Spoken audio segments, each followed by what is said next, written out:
دفرمي مامۆستا بەڕێزت فەرمووت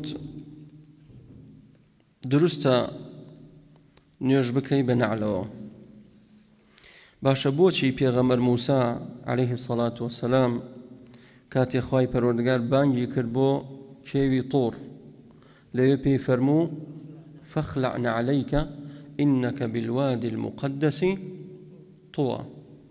پرسیارێکی معقوڵ و جوانە.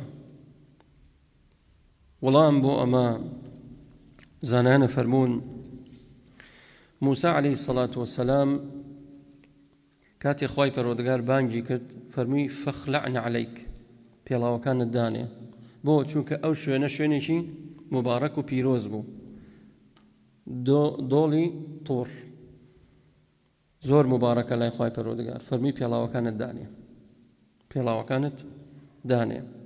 هەندێک لە مفەسرینە فەرموون لەبەر ئەوەی پێڵاوەکەی موسا پیس بوو بۆیە خوای تەعالا فەرمووی فەخلع نەعلەیک، پێڵاوەکانت دانێ. لە ئیسرائیلیات شاتووە دەڵێن پێڵاوی موسا لە چەرمی گوێدرێژ دروست کراوە، بەڵام ئەمە ڕاست نییە. بەڵام بێگومان عیللەتێک هەبوو. عیللەتەکە چییە؟ یانەوە تا پیس بووە پێڵاوەکەی، یان زۆرینەی زانایانە فەرموون ئەو شوێنە پیرۆز و مبارەک بووە بۆیە خوای گەورە فەرمووی فەخلع نەعلەیک. ئەمە قەولێتر. قەولێکی تر شریعەتی موسا لەگەڵ شریعەتی محەممەد صلی الله عليه وسلم جیاواز بوو، چونکە خوای تەعالا فەرمێ لكل جعلنا منكم شرعة ومنهاجا. هەر پێغەمبەر و بەرنامە و یاسای خۆی هەبوو، ئەحکامی خۆی هەبوو.